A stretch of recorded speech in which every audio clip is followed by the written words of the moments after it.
pa natin ang pasaway pinarurusahan ng Diyos. Sabi mo sa katabi mo, huwag ka ng pasaway.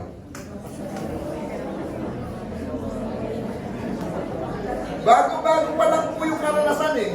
Diba? Pinarusahan yung mga sumpa sa Diyos-Diyos ha.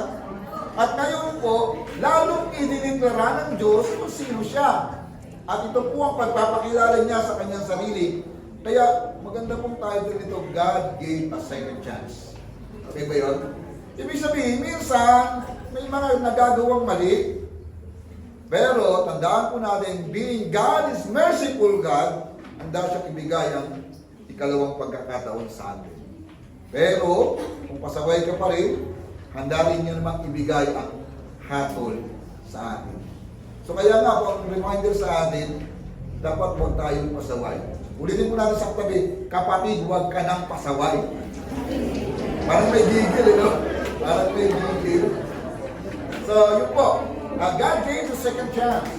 Sa kapahayagan ito, ikalawang pagkakataon, nilinaw ng Diyos ang kanyang kautusan at nagpapakita ng kanyang awak, ng kanyang habag sa atin.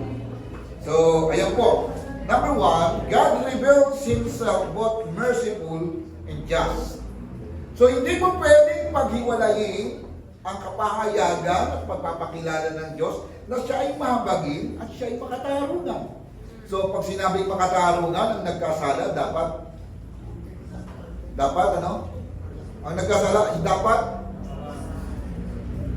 ulitin ko po, ang nagkasala ay dapat parusahan. So, ito po yung makikita po natin dito. Hindi po niya kayang, ano yan?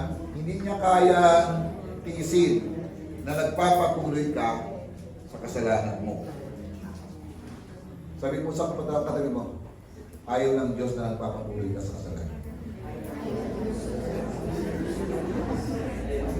Huwag na natin nagbigyan po natin ng title yung kasalanan, matigas ang ulo.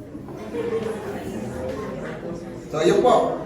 So, kung ating tinignan po in verse na binasa natin, keeps loving kindness for thousands, who forgive iniquity, transgression, and sin. Yet, pansinin niyo po yun, yet, He will by no means leave the guilty unpunished. So magkasabay na ipinahayag ng Diyos kung sino siya. Matuwid, mahatol sa kasalanan, pero mahabagin, handang magpatawad. Ang description, loving kindness for thousands, generation. Ang galing-galing, no? Pag tingnan po natin yung talata, mapapansin po natin dito, tingnan niyo po. Sabi diyan, loving kindness for thousand generations. That is mercy. Punishment, justice, third and fourth generation. So, ibig sabihin, kung ako ay nagkasala, susundan pa ng hatol ng kasalanan ko sa mga susunod pang generasyon. So, ako yung first generation, yung apo ko, yung anak ko, yung apo ko, yung susunod na generasyon, yung apo ng apo ko. That is fourth generation. Pwedeng makaranas ng kaparusahan hanggang sila ay sumusuway sa Diyos. Pero pag pinansin po natin yung mercy, gustong ilapat ng Panginoon para ilapat ang kanyang habag, thousands of generation. Kaya niya ibigay. Promise, nasisiguraduhin niya, kapag inilapat niya ang habag, handa niya ibigay from thousand generation. So, ano ang mas mabigat sa Diyos? Ang humatol, ang mahabag. Timbangin po natin. Sa kahatulan, handa niyang ibigay for generation. Kung pasaway yung lola, dahil pangkukulang, susunod na henerasyon na hindi kumakala sa pangkukulang, parurusahan po yun. Yung lola na sugarol, hindi nagsisisi, sinundan pa ng kapwa-puhan, parurusahan. Yung mga tao na pasaway, hindi nakukulit ang isipan. Iniingatan pa, ginajustify ang kanyang kasalanan. Hanggang kaapat na sa alinlahi, tatanggapin niya ang hatol. So sa Bible po, meron niyang tinatawag na dapat mag-break yung sumpa.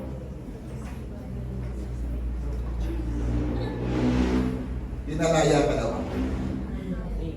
sa sumpa. Una, sumpa ng kasalanan. Ang ganda ng lyrics kanina sa awit.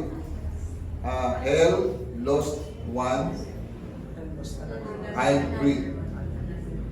I lost another one, I'm free. Tignan niyo mga katabi niyo kung na-lost na yan sa hell, still naka-hell pa rin. Ang ganda ng description, ano?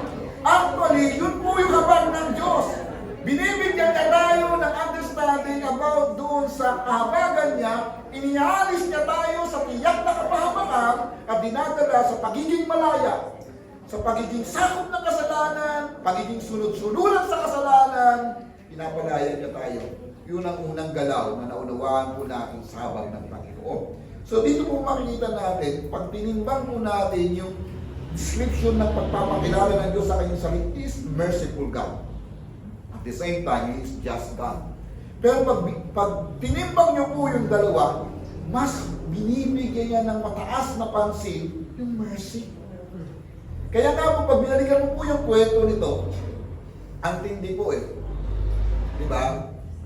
Sa kasaysayan ng Israel, pinalabas sila sa Egypt, nakaranas sila ng 10 himala, diba? Ang kahuli-huli ang himala, para totally pumayag na yung Parao sa pagpapalaya sa kanila. Inamatay yung mga panganay na anak.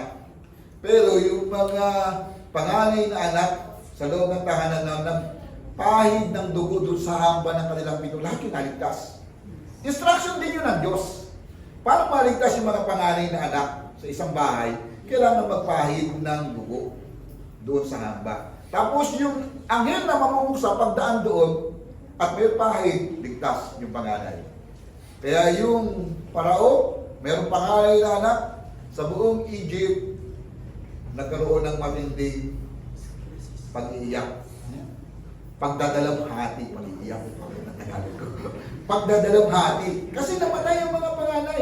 Baka yung panganay ay susunod na magiging hari doon sa Parao, pero hindi na nagkaroon ng pagkakataon. So yun po yung karanasan. Tapos paglabas po nila, lahat ng ginawa ng Diyos parang nalimutan ng bayan ng Israel. At ito po ang masakit. Presently, nakalaya sila. Presently, sinubaybayan sila ng Diyos. Pinaghihintay lamang po sila, maghintay kayo. Makikipag-usap lamang ng kay Yahweh.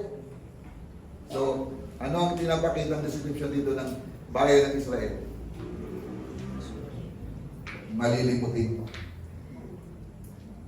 Hindi ko alam kung sila ay hindi nakakatanda ng kabutihan ng Diyos.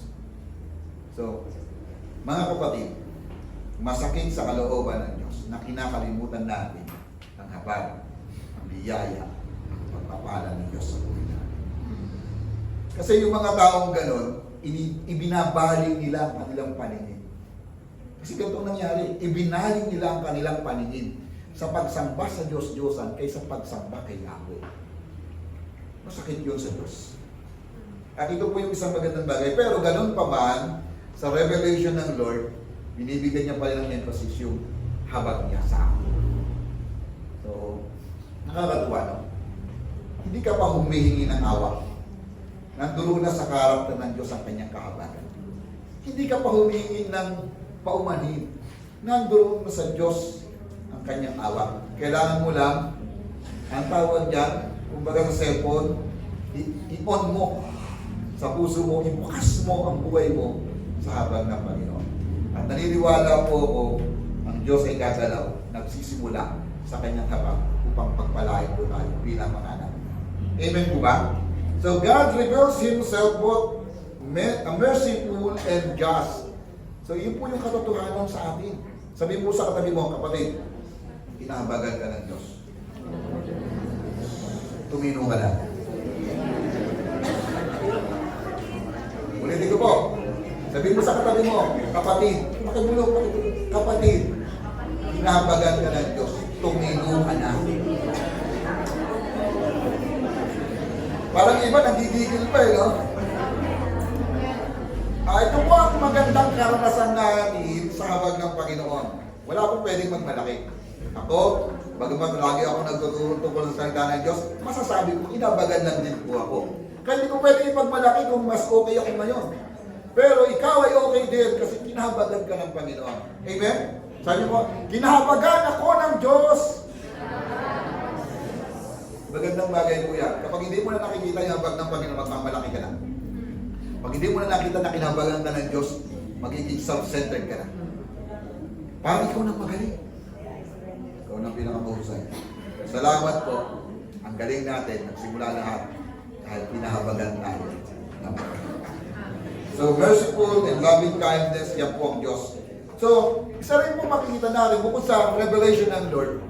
Sa Jeremiah chapter 29, verse 10 and 11. Usually, yung 11 lang po yung binabagkit lagi dyan ng mga nagme-memory verse.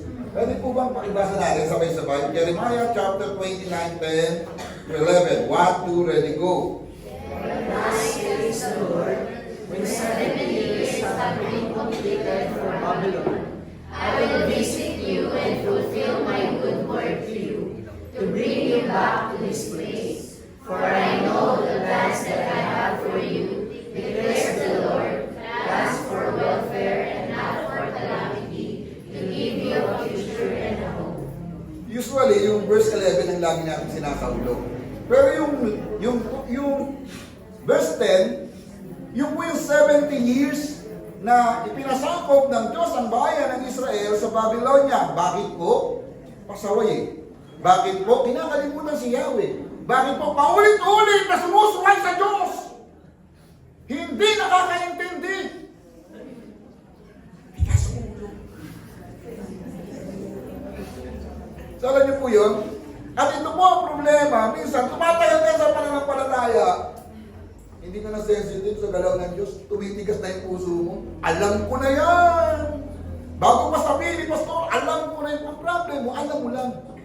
Pero hindi ka lumala ayon sa diskarte at kalooban ng Diyos.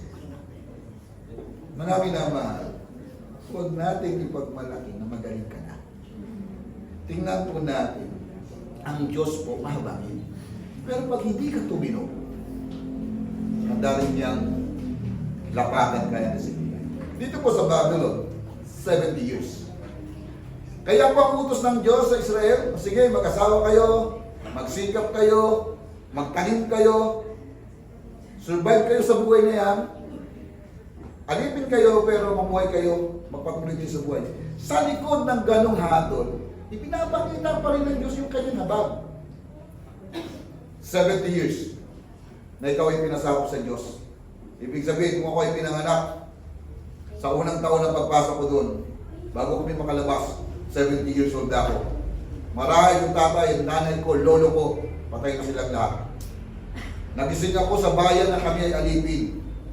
Pero, hindi hinayaan ng Diyos maubos yung lahi namin. Kaya po yung Ezra, yung Nehemiah, yan ay kapahayagan ng biyaya ng Diyos, pangako ng Diyos, na ibinalik sila sa lupang pangako. At ito po ang problema sa ating mga mananampalataya. Minsan, ang pangako ng Diyos nalilimutan natin. Minsan, nadadala lamang tayo ng silakbo ng damdamin. Hindi nabibigyan pansin ng habag ng Panginoon. At minsan, nagiging self-centered tayo. Mga minamahal, ito po ay magkasabay na sinabi ng Diyos sa bayan ng Israel sa pamagitan ni Propeta Jeremiah. Sabi niya, for thus says the Lord, when 7 years have been completed for Babylon, I will visit you and fulfill my good word to you to bring you back to the place. Sabihin, dapat nilang tapusin yung 70 years. Ano tawag doon? Pagpapasako sa ibang bayan, parusa yun. That is justice. Pero, at the back, sa isipan ng Panginoon, sabi niya, for I know the plans that I have for you, declares the Lord. Plans for welfare and not for calamity, to give you a future. Kapag binukas ng Diyos ang isip natin sa panahon na tayo pinarusahan, makatatanaw mo ang pag-asa na sa likod ng parusa ng Diyos, meron siyang aayusin sa buhay natin. Amen. Mahal ng Diyos, pinarurusahan ng Diyos ang mga mahal niya. Hindi ka niya hayaang mawala. Pero pag nagmatigas ka talaga at abutan ka ng kamatayan dyan, sa katigasan ng ulo mo, wala ka na magagawa. Pero as long, nabubuhay pa tayo, pinapaunawa yung habag ng Panginoon, panahon na po para ayusin ang buhay. Ano ang sabi ni Paul? Doon sa Romans chapter 2, binibigyan ka lamang ng pagkakataong magsisi at manumbalik. Hindi ka rin mahatol ang Diyos. Ibinibigay sa atin ang pagkakataong manumbalik. Ayusin ang puso, ayusin ang buhay, ayusin ang pagsunod, ayusin ang commitment. Dahil yun ay pagpapahayag ng kanyang habag sa atin. Kasi minsan po, ganito lang natin tingnan ng Diyos, ang bait ng Lord. Huwag natin kalilimutan, God is always just. Huwag natin abusuhin yung tinatawag na grace of God. God is merciful, pero God is always just. Pero ang problema po, inaabuso ang kabutihan ng Panginoon. Kaya ito po nakita ko rito sa Jeremiah 29, mas gusto natin sauluhin yung verse 11. Sino po nakakasulo ng verse 11? For I know the plans that I have for you. Alam natin yan? O, pamilya tayo dyan. Pero yung verse 10, for 70 years, pinasakop tayo sa Babylonia. Hindi kami sinasaulo. Hindi mo binabalanse sa buhay natin kung sino sa Diyos. Gusto mo lang, bless ka lang. Pero hindi ka willing magpakurik. Masakit na kalalagayan niya. So ang nakita ko lamang po, even kay Jesus, pag binasa niyo po yung John 3 verse 16, 17, and 18, yung verse 16, paborito po natin lahat yun. For God so loved the world that He gave His only begotten Son, that whosoever believes on Him should not perish but have. Gustong-gusto mo natin yung verse na yan kasi nagsasabi meron tayong buhay na wala hanggang. Pero pag binasa mo po yung 17 and 18, nagpapakita, ang hindi sumampalataya hahatulan, pero hindi na hinahatulan ang sumampalataya. Sundan po ninyo sa verse 17 and 18. Magkasabay na pinahayag ang pag-ibig ng Diyos, pero kapag binaliwala mo ang kalooban ng Diyos, hindi ka sumampalataya, hahatulan ka pa rin. Ang Diyos ay pag-ibig.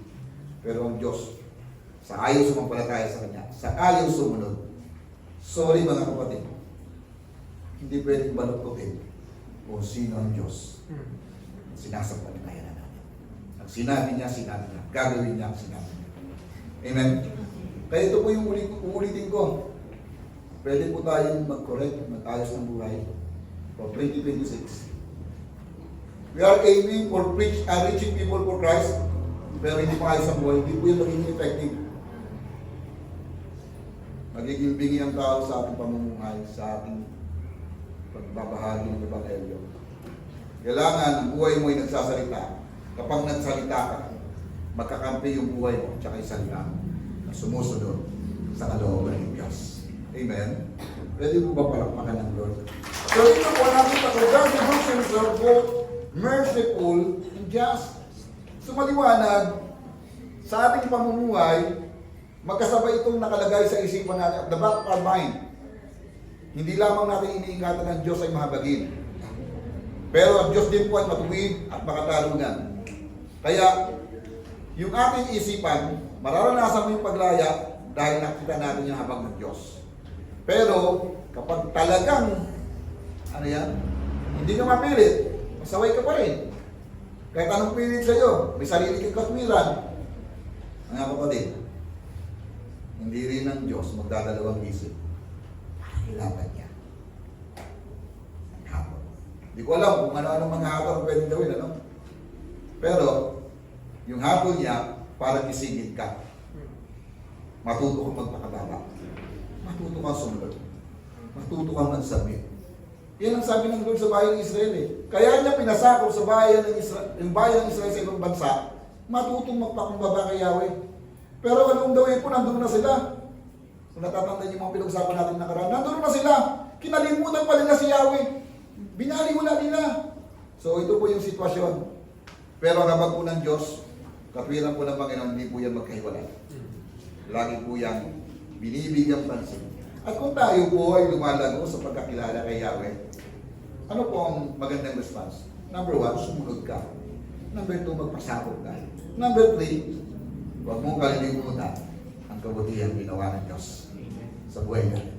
Amen? Pwede ba palakpakan ng Lord? So God reveals Himself both merciful and just. Number 2 po, makikita po natin, God established His relationship with mercy. Diba? Meron pong connection ng Diyos sa buhay natin at nagsimula ito nung ipinaranas niya yung kanyang karakter na siya ay mahabagin Diyos. Kasi kung hindi mo mahabag ang Diyos, wala po tayong pagkakataong sumunod sa kalooban ng Diyos. Habang lamang po ang ating pagkakataon ang sumunod sa kalooban ng Diyos. Amen po ba? Habang lamang po ang nagbukas sa atin sa relasyon natin sa Diyos. Dalawang bagay po ang mapapansin natin sa talata, it composed of goodness and truth. Yung habag ng Diyos, nakapalaman po dyan yung goodness of God and truth about God. So hindi pwedeng yung kahabagan ng Panginoon ay simple lang kahabag. Nakapaloob po doon yung kabutihan ng Diyos. Nakapaloob po doon yung katotohanan kung sino ang Diyos. Ang Diyos po ay nagpakilala kay Moses. Ang Diyos po ay naghayag ng kanyang karakter kay Moses. Ang Diyos po ay makatwiran sa kanyang hatol. At ang Diyos po patuloy na kumikilos at hindi natatapos. Even thousands generation willing siyang gawin yung tinatawag na habag. Mas gusto niya ilapat ang habag kaysa hatol. Hindi po siya masaya kung ikaw na matigas ng ulo ay palagi na lamang hahatulan. Mas gusto niyang ilapat ang habag. Pero kapag naging matigas pa rin ang ulo, kailangan niyang ilapat ang hatol. Salamat. Nakapaloob sa kabutihan at katotohanan ang paglalapat ng habag ng Panginoon. So kaya hindi pwedeng dayain ng Diyos. Hindi pwedeng, ang tawag diyan, baluktutin ang katwiran ng Panginoon. Una, langtad ang buhay natin. Meron ba kayong sekreto na hindi alam ng Diyos? Meron ka bang secret sin? Ay tinatago-tago mo sa puso mo. Langtad pa rin po yan sa Panginoon. Kung may pagkakataon ka, kapatid, ayusin mo na yan. Kaya nga isabi natin, tumino ka na. Yun yun eh. Ibig sabihin, ikaw ang mag-i-initiate ng desisyon sa puso mo dahil inihayag ng Diyos ng kanyang sarili. So siya po ay patuloy na gumagawa, kumikilos upang tayo po ay sumunod sa kalooban ng Panginoon. Amen po ba doon? So ayan po. So, it composed of goodness and truth. Number 2 po, it gives loving kindness for thousands, forgives sin. Gusto ko po yung part na yun. Thousands of generation willing siya magpatawad ng kasalanan. Pero, paano ba natin ma-absorb yung kapatawan ng kasalanan samantalang tayo hindi lumalapit sa Diyos? Paano tayo ma-absorb yung pagkapatawad ng kasalanan samantalang nagmamatigas tayo sa kalooban ng Diyos? Paano natin makikip yung loving kindness of God pero tayo po nagmamatigas sa Diyos? Hindi ko alam kung gaano nakatigas yung puso natin pagdating sa salita ng Diyos. Baka marami ng mga Kristiyano na tinatawag na antingan. Paging antingan. Kahit ang bato ng salita ng Diyos antigas pa rin, hindi tinatawag. Boom, boom, tumatalbog lang. Tumatalbog lang ang salita ng Diyos.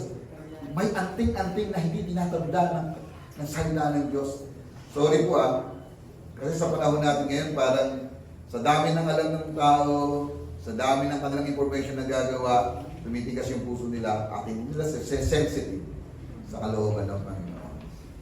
Mga minamahal, yung pagpapakilala ng Diyos kay Moses, na siya ay mahabaging Diyos at siya ay makatwirang Diyos, nag-umpisa lahat upang ipakita ng Diyos ang kanyang kahabagan. And sa statement na ito, God establishes His relationship with mercy. Yun po yung katotohanan. Kung bakit tayo nakapaglingkod, kung bakit tayo nakaranas ng pagliligtas, kung bakit meron tayong kaunawaan sa kalooban ng Panginoon, because of His mercy. Di ba, Romans chapter 12 verse 1, ito, in view of God's mercy, offer your body as a living sacrifice. Di ba sabi doon sa Romans chapter 12? So, ibig sabihin, it's all about mercy of God kung bakit meron tayong pagkakataon ngayon. Kung bakit nagiging maayos ang takbo ng buhay natin, kung bakit kahit maraming mga problems na nakakaharap natin, still, nandiyan ang kilos ng Diyos, nakakapagpatuloy po tayo.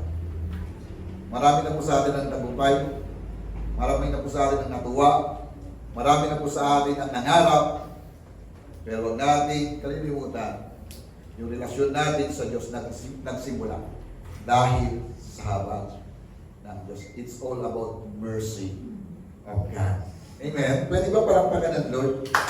So yung verse na yan na in-establish sa relasyon natin sa Kanya, it's composed of truth, goodness, and loving kindness.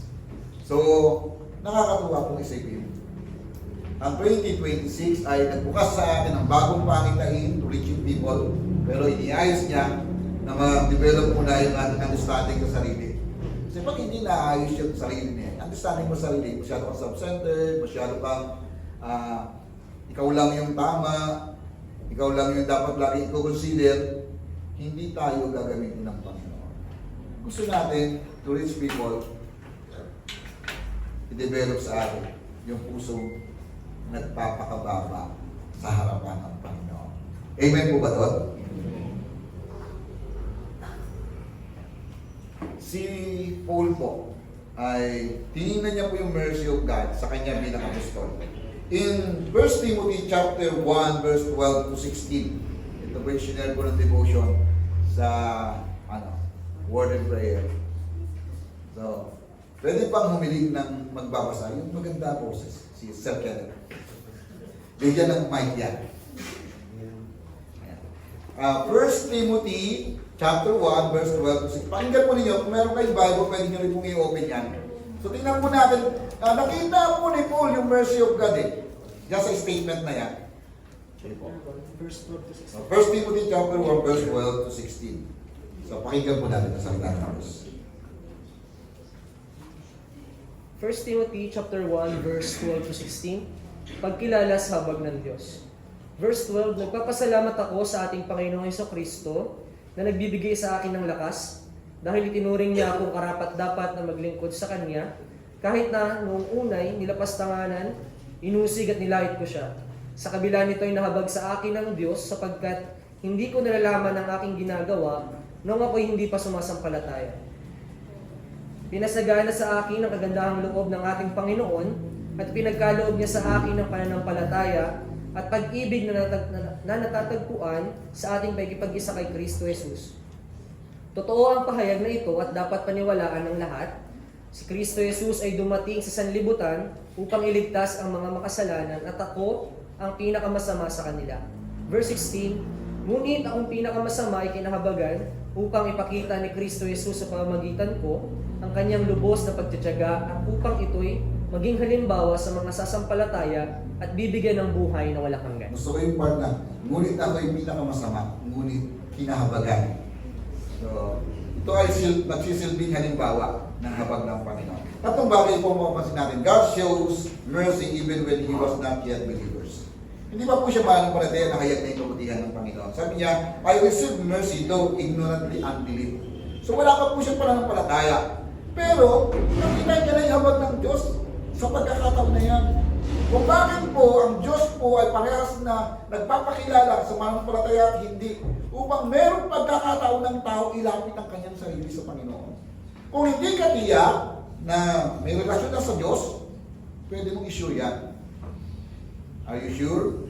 Connected na yung relationship mo kay Jesus? Kung hindi pa, mag-decide ka ngayon. Gawin mo talagang Lord si Jesus. Kasi yan po yung pagkakataon para ma-experience mo yung tunay na habag ng Panginoon. Yung tunay na awa ng Panginoon. So dito po, God shows mercy even when He was not yet believers. Verse 13 po yan. In verse 15 and 16, God shows mercy by redeeming people. Jesus came to save sinners. Diba? Galing, no?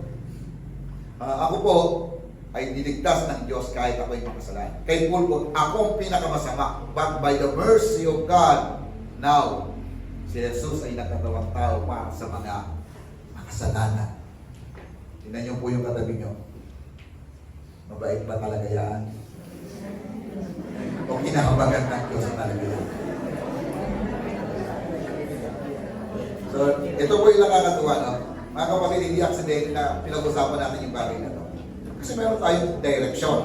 Meron tayong pangitainan. Gusto lakaran by 2026. Ang bawat isa ay maging instrumento para to reach out people with His mercy. To reach out people with God's mercy. So pero dapat yung mercy na yan, kumakatawan sa buhay natin. Yung mercy na yan, nagre-reflect sa buhay natin. Tama ba? Yung mercy na yan, dapat ito po ang laging sinasabi kapag may nakikita tayo ng ibang mga tao. Nahahayag ang habag ng Panginoon. Pwede po bang palakpakan ng Lord?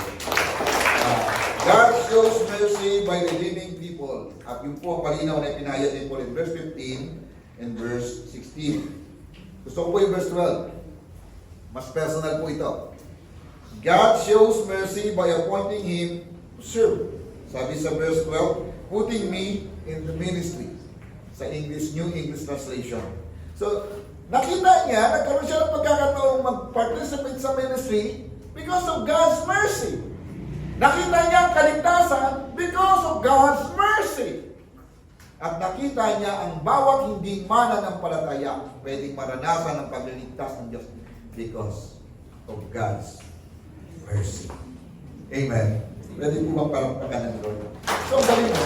Pag pinabalikan ko po yung katotohanan, pinag-usapan natin ngayon, isa po yung karanasan natin lahat. Narito tayo, malayang sumasamba, may pagkakataong maglingkod, at may claim na kung bawian man yung buhay natin, meron tayong buhay na walang hanggan. Tama po ba? Sabi mo sa katabi mo, kapatid, ligtas ka na, pinalaya ka na. May kasunod pa, hindi ka na miyembro ng impyerno. Kaya po, hindi ka na miyembro ng impyerno. Galing, no? Kasi naawit kanina eh. The hell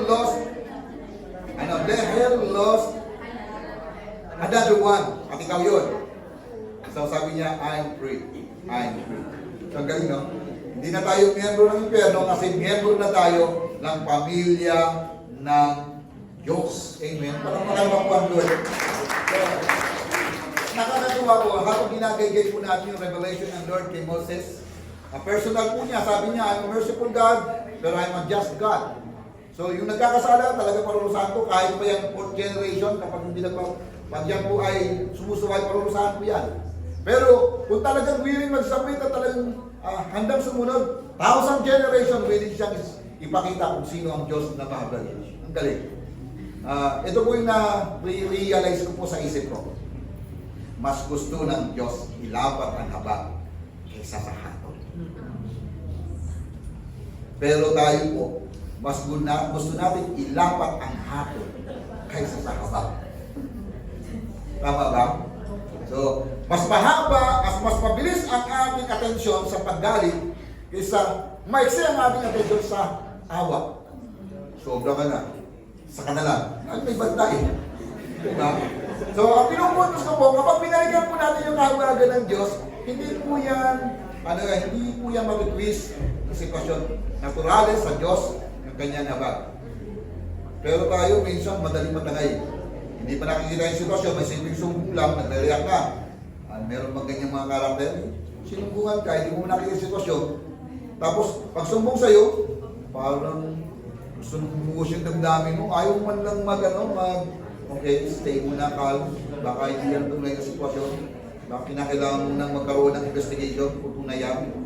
So, wala nang wisdom eh. Kapag ang tao po ay galit, walang magandang desisyon eh. Meron akong nakitang picture dun sa pinapanood ko. Yung matanda, tumingin sa kumukulong tubig. Sabi niya, kapag ikaw ay tumingin sa kumukulong tubig, hindi mo makita yung reflection kasi mainit yung singaw. Ganon din naman, ang taong galit, walang makinong kaisipan. Pero kapag ang tubig ay payapa, pag tumingin ka, makita mo yung reflection. Ganon din naman. Ang taong mapayapa, may matuwid at malinaw na kaisipan. Ang Diyos po malinaw sa kanyang mga pasya. Tayo rin po dapat huwag patatangay sa galit. Amen? So, God shows mercy. Tatlong bagay. Naranasan natin, naunawaan natin, at nagkaroon tayo ng pagkakataong maglingkod because of God's mercy. Palampakan po namin ang Diyos. So, final say ko po, God portraying mercy for 1,000 generations. Yun po yung emphasis natin. Yung second chance na binibigay ng Diyos, willing siyang iparanas sa atin ang habag ng Panginoon. So, isa-isahin po natin. Number 1, move with compassion. Ibig sabihin ang Diyos kumikilos ayon sa kanyang habag. Number 2, pakibasa po ng sabay-sabay. 1, 2, ready, go. Enduring love for 1,000 generations. So, ko yung part for 1,000 generation. So, hindi mo na natin kilala yun kung sino yung susunod nating lahi. No? Pero dahil tayo po ay kumilos, nagkaroon ng relasyon sa habag ng Diyos, yung pag-ibig niya mararanasan natin for 1,000 generation. Susundan po yung lahi natin. Kaya mag-decision na po kayo. Yung sisimulan yung relasyon ngayon, para pag-aranas ng loving kindness for 1,000 generation, dapat ayon sa habag ng Panginoon. Ayon sa plano at disenyo ng Diyos. Simple lang ang instruction dyan ng Lord. Huwag kang makipamatok sa hindi mananampalataya. Oh. Mahirap mag-establish ng blessing from 1,000 generation na nagsimula ka sa pasaway. Nagsimula ka sa pagsuway sa kalooban ng Diyos. Pero willing siya, enduring lang 4,000 generation, pero nag-umpisa po yan with God's mercy. Pangatlo nga po, pakibasa, 1, 2, ready, go. Restoring relationship with mercy and forgiveness. Title natin kanina, God gave the second chance. Ibig sabihin, kung may nasirang relasyon, ang habag, nagre-restore ng relationship. Ang habag, handang magpatawad. For personal reflection, kung meron po tayong mga kinasasamahan ng loob, sabihin mo sa katabi mo, magpatawad ka na. Hindi naman, normal naman yan, yung naging nakit ka, pero kung alagaan, hindi na nakit, kailangan po magpatawad. Kasi yan po ang reflection ng habag ng Diyos sa ating buhay. So number 4 po, makibasa po lang sabay-sabay. 1, 2, ready, go! Mas sumasagana po yung kabutihan ng Diyos at yung katotohanan. So pinag-ugnay po yan ng Diyos. So sa madaling salita, yung mercy of God, hindi po yan lumalabas sa katwiran ng Panginoon, sa katotohanan at kabutihan ng Diyos. Nananatili po yan. Kaya pag naalala mo ang habag ng Diyos, ang Diyos ay matuwid. Inilalapat niya ang katotohanan at nararanasan po ang kanyang kabutihan.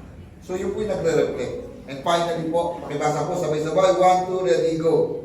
Yielded justice for third and fourth generation. 1, 2, 3, 1, 2, 3, 4. Yung 5 po, last part, mas matimbang po yung number 2, 1,000 generation. So yung last part, maliit lang po. Pero kinakailangan niyang ilapat yung justice. At hindi siya, kung talagang sa unang generation pa lang, maayos na ang buhay, susundan na ito ng susunod na pagkapalat sa susunod na henerasyon. Amen? Mga kapatid, ang gawa po ng Panginoon, nagsisimula sa habang sa buhay natin. At kapag nagsimula na kung gumawa ang Diyos, may process po yan. Dahan-dahan, iniayos ng Diyos ang isip. Dahan-dahan, inaayos ng Diyos yung puso. Dahan-dahan, nagmamanifest sa buhay natin yung habang ng Panginoon.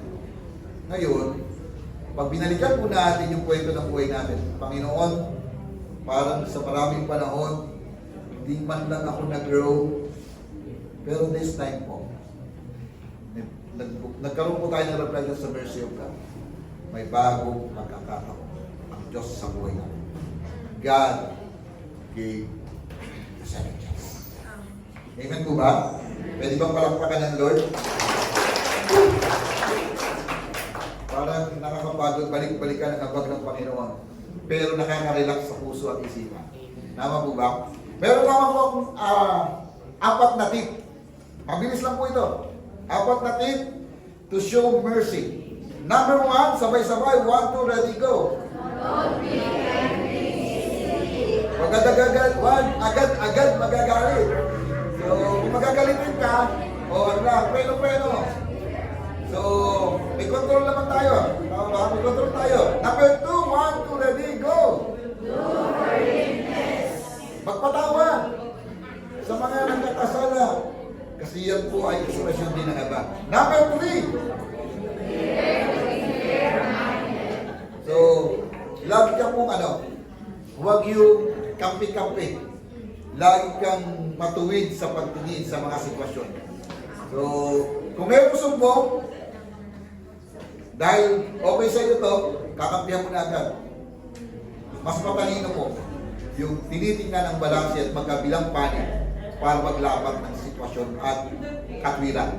So, yan po ay paglalapat ng habag ng Panginoon. Finally po, sabay-sabay. 1, 2, ready, go! Ito, maraming sila dito eh. Hindi naman kasali sa away ng iba, sulsun. Alam niyo yun? Hindi naman siya kaaway. Pero narinig niya yung kwento. Uy, uhuli nga. Ay, sulsun, imbis na mag-aayos. Siya yung sulsun.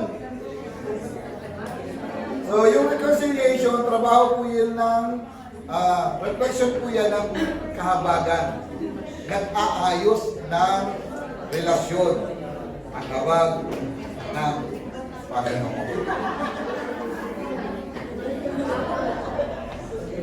So, mga kapatid, nakakatuwang isipin, refreshing po ang mensahe ng habag ng Diyos. At ito po ang pwede natin lakaran for 2026 with the vision of reaching people for Christ. So mga minamahal, samahan tayo ng Panginoon for 2026 at maraming paabot ng taglay natin ang habag ng Panginoon. Magandang umaga po, pagpalain tayo ng Panginoon. Let's pray. Amang banal, kami po ay nagpupuri at nagpapasalamat sa iyong biyaya. Salamat po, Ama, sa pangalan ni Jesus.